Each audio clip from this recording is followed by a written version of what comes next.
Welcome back to Mighty Ride Junkies with the history of Knott's Scary Farm. This is part 3 of the series, so please, if you want to see the beginning, you can see the first 2 videos on this channel, and the links are in the description for this video. But from here on out, Scary Farm would keep certain mazes intact for multiple years and taking out the less popular ones, or if the maze had fulfilled its lifespan. So construction began to be a lot easier. True, some of the mazes would completely be disassembled and reassembled for the following haunt. Some actually stayed up year-round, you just couldn't see them because they were behind an employee-only area and were only open to the public during the actual event. So instead of repeating the same maze 5 times for every year that it is there, I will instead be focusing on the maze's final year. I will still talk about everything to do with the maze and when it started, but so I'm not repeating myself 4 or 5 times, I'm only going to talk about the maze in its last year. So let's start with 1990, where 3 new mazes were created to have a total of 9 attractions, including the rethemed rides. The first 2 were Fear and Encounter into Darkness, which we'll get into later, and the second was the one-hit wonder Timothy L. Erie Time Machine, a maze that took you back to the 60s as you attempted to dodge zombie hippies and the gruesome undead who perished in Vietnam, all while the soundtrack of Purple Haze blasted through the speakers. The mystery of this maze only lasting 1 year resulted from licensing issues.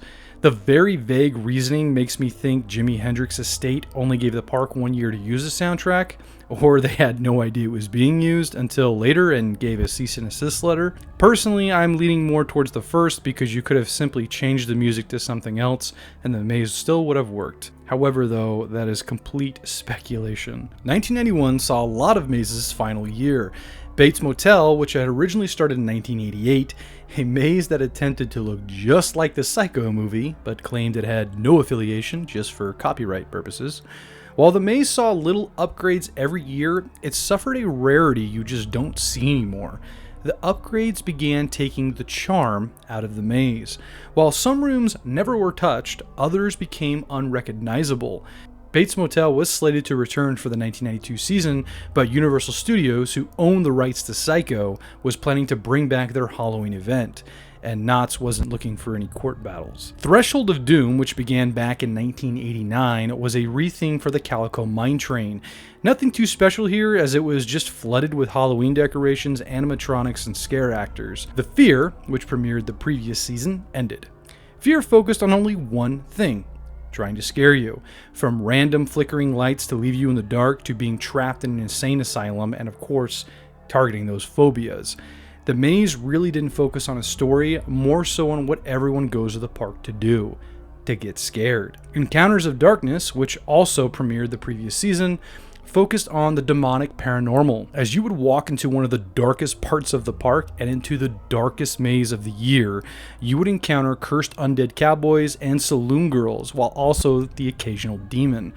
The maze was very lackluster compared to its counterparts. The Body was a one-hit wonder from the 1991 season. The maze focused on guests traveling through the human body. Unfortunately, The Body has been labeled one of the cheesiest mazes the park has ever done, so this could be the reason why it only lasted 1 year. Moving on to 1992, as the longest-running rethemed ride entered its final year. Terra Mountain ran for a record 17 seasons.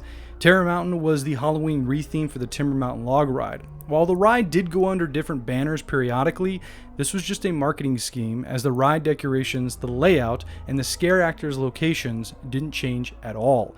As of this upload date, Terra Mountain holds the record for the longest running rethemed ride and maze, which of course it being 17 years. Uncle Ernie's Madhouse and Revenge of the Dead had successful runs dating back to the 1988 season. Revenge of the Dead holds the record for the longest maze ever created for Scary Farm. Revenge of the Dead had guests encounter the dead from previous time periods. Maze goers would first find themselves running from pirates before ascending through the years. Some of the most favorite scenes included running into the dead mobsters of New York City in the Roaring '20s, and the finale, which was walking through some of the sites of World War II after the battles had ended. Uncle Ernie's Madhouse was a typical asylum maze with a Bayou down south twist. Kingdom of the Dinosaurs received a one-and-done retheme, which was Kingdom of the Lounge Lizards. The new layout wasn't so much scary, as the ride was still used during the day operations. Basically, the dinosaurs were dressed up in Vegas apparel, with the final T-Rex dressed up as Elvis Presley.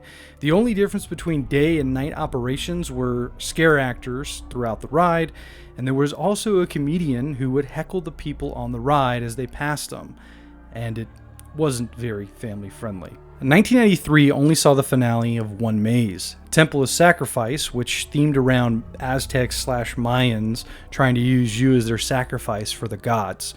The maze only opened in 1992 and for whatever reason was closed after this year. Temple of Sacrifice had some decent reviews and a handful of people enjoyed this maze, so I really don't understand why they called it quits before the 4th or 5th year. That being said, the maze does make an upgraded comeback in the 2000s, but you'll have to wait for another video to hear about that version. Kingdom of the Dinosaurs got a one-and-done retheme called Jaws of Death, which was just a cash grab from the success of the first Jurassic Park, which released earlier that year. Jaws of Death kept all the kid-friendly stuff out and replaced it with, you guessed it, more dinosaurs and different eerie music and lights to give the ride a darker tone. By the end of 1994, Knott's Scary Farm began finally running with a pattern formula of what mazes would stay and what would go. Now, while the formula of today is a little different, 1994 saw the final year for 3 mazes. All of them began in 1992. First was Mother Noose's Scary Tales, which is a play on of Mother Goose and the old fairy tales that would follow. The maze took the children's stories and gave them a dark twist, such as the wolf from Little Red Riding Hood chasing you, Hansel and Gretel actually being eaten from the witch that lived in the candy house, amongst other classic fairy tale adventures. Next was Toxim, a maze that had you enter a toxic waste dump disposal unit. Something goes astray and maze goers hear alarms going off before realizing the toxic waste is now spreading throughout the maze. Maze goers would then encounter what the waste created when making contact with the faculty employees and the animals around the area. But probably the most memorable of the dearly departed was Lair of the Vampire. The maze was the first to do buffers within the actual maze. These buffers would give time for groups to separate from within the maze. These buffers consisted of a show, and a show would play out before the guests could proceed to the next room and begin the rest of the maze. Scary Farm has done this quite a few times, even in mazes today. It was heavily used with the introduction of the short-lived skeleton key in the 2000s, but back to Lair of the Vampire. You would begin in a room where the head vampire, that never actually calls himself Dracula, announces to the maze goers he is looking for a new wife. He would then feast on one of his rejected prospects, and you would continue through the vampire's lair, eventually leading to the conclusion of the maze, where a maze goer, who happened to be a stage actress all along, is selected and turned into the newest vampire. Other than being hugely popular, Lair of the Vampire inspired future mazes heavily. Well into the mid-2000s, you can still find the creepy, eerie music that was used in the maze, as well as props being reused in newer mazes with similar styles. 1995 saw the end of Industrial Evil, which had just premiered the previous year. And I really can't blame the creative team from going in a different direction with this one. The maze really didn't know what it was. It began showing deaths related to common jobs such as power line workers that obviously took a deadly turn. The biggest problem with this maze is how simple it was and the lack of scare talent throughout the maze. Basically, it was trying to shock you and scare you just from the props within the actual maze, which of course didn't succeed. Slasher of the Dark was a theme that took over Kingdom of the Dinosaurs, and I will say this was definitely different. The majority of the lights were completely turned off inside this dark ride, as well as a handful of animatronics. So think about it. You're basically in pitch black as scare talent would jump out and scare you, and with how slow this ride moves, it must have been extremely unsettling. Santa Claus Mountain was the retheme for Timber Mountain Log Ride since 1993. This was more of a dark humor than a scary experience. While the story did focus on Santa becoming an axe-murdering cannibal, throughout the ride, whenever you saw a group of skeletons hanging out, they would be singing Christmas carols with a Halloween twist. In 1996, Kingdom of the Dinosaurs did one final retheme, bringing back their most popular one, Kingdom of the Lounge Lizards. Once this year had finished, the ride would never see a retheme again. Continuing with rides, Cavern of Carnage, which was the retheme for the Calico Mine Train since 1994, entered its final year. Carnival of the Dead, which opened during the 1994 season, was the park's spin on a freak show. The themes for a typical freak show at a carnival stayed the same, but amputation, disfigurement, and death were brought into it to give it a more lasting image. House of Maniacs finally entered its run, which began in 1993. The maze focused on a layout of a typical house, but as the maze goers would walk through it, they would try to survive the sadistic family occupying it. The theme wrapped around a backerwood surrounding to help make the maze goer feel more trapped. 1997 marked the 25th anniversary of the event of Knott's Berry Farm. Someone who experienced the 30th and 40th anniversaries for Knott's Scary Farm, I'm really bummed I missed this.